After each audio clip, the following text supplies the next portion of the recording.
Well, the unmistakable sound of NFL films, and that may be all we have this fall if there's no NFL season. Perish the thought, though. Some of us break out into a cold sweat and our stomach flips upside down and we shiver and shake at the thought of no National Football League. Well, it looks like yesterday a judge has ruled not only in favor of the players, but in favor of us. U.S. District Court Judge Susan Nelson ruled in favor of the players. They argue they're being harmed by the owner's 6-week lockout. And the contention is that, hey, football players have short careers as it is. They only have a limited amount of time to earn money.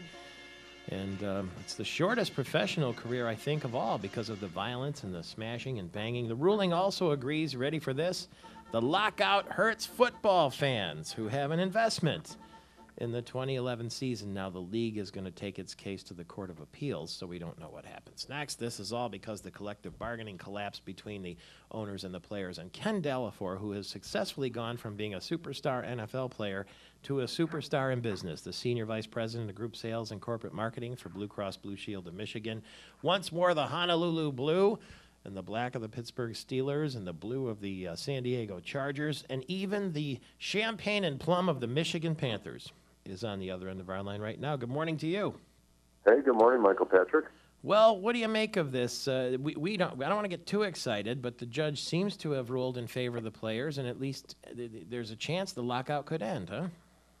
Well, it sounds that way, and the fact that there is a ruling that's kind of nice. It seemed like there was no progress by either side or any direction. So I think this is positive in getting them back to the table and talking about what needs to get resolved so they can get on with the draft, the football season, and really the fans that do have an investment, whether the stadiums, et cetera, that they've put their money and heart into.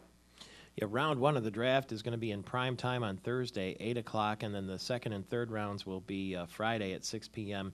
This all takes place in New York City at Radio City Music Hall. It's a 3-day draft now because 4 through 7 are on Saturday if you haven't had enough of it by then. And I saw some rumblings that the Lions might be looking for a receiver. Do you have any idea where you think the Lions should go in this draft? And it seems kind of silly to talk about it because we don't know what's going to happen, but we'll talk about it anyway.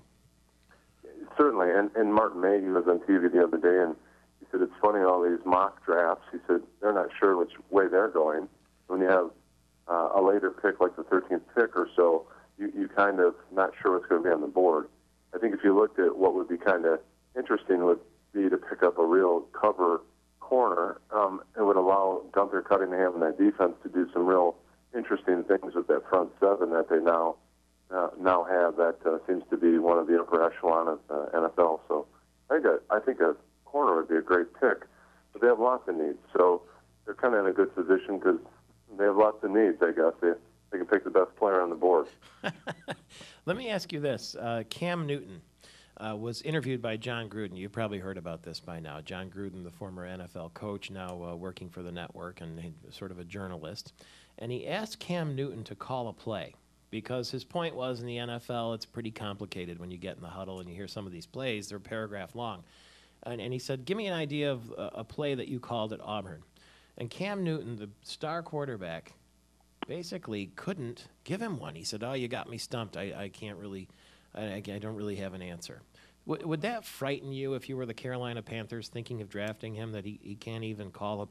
Maybe it was a simple system at Auburn, I don't know, but does that disturb you? Well, it certainly raised some concerns. And each team, depending on the coach and their playbook, the plays, it's like different languages for each coach and playbook. There's some commonality amongst them, but you would think he could at least play back some of his Auburn experience, or and the fact that he's a top pick. He's been through a lot of teams. He could have recited some of that back. I'm sure Matthew Stafford could have a few years back. So yeah, it does raise concerns that he couldn't come up with a play. Well, I mean, if you look at it a little further, I guess Auburn had a very simple system where play 28 was play 28. That's all there was to it. Is it possible a big-time college football program could run like that? Someone would hold up a card on the sideline that says 20, and you run play 20? Well, the 11 guys in the huddle would have to know what play 28 was and what it meant to their respective position. I would find that hard to believe, but it might be. It seems like the other people on the sideline would be able to catch on too, unless they had 5 guys holding up different numbers, and you know, it's like baseball, the second signal after the indicator. Yeah. Well, when you have your left tackle bunting when he's supposed to be stealing a base, you got a problem with that system. Well, I get the feeling maybe the play was a Cam Newton drop back, Cam Newton run. That's pretty much what they did all season, didn't they?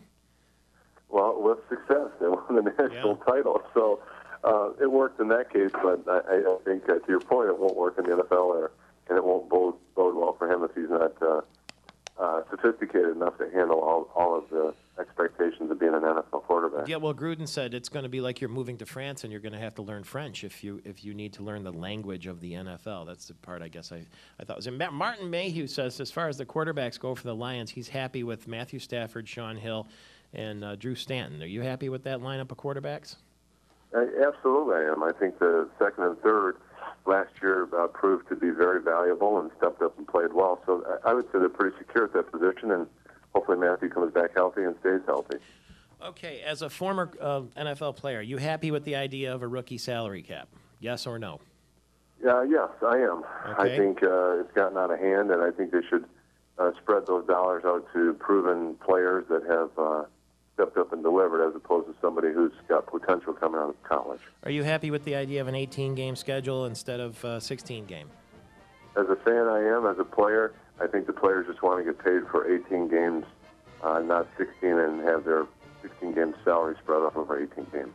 Okay, that's his honor, Ken Delafour, settling the NFL labor situation. We'll see you soon. Ken Delafour, Blue Cross Blue Shield of Michigan, played for 3 NFL teams, 1 USFL team. 26 minutes after the hour, it's Michael Patrick Shields all across the state of Michigan.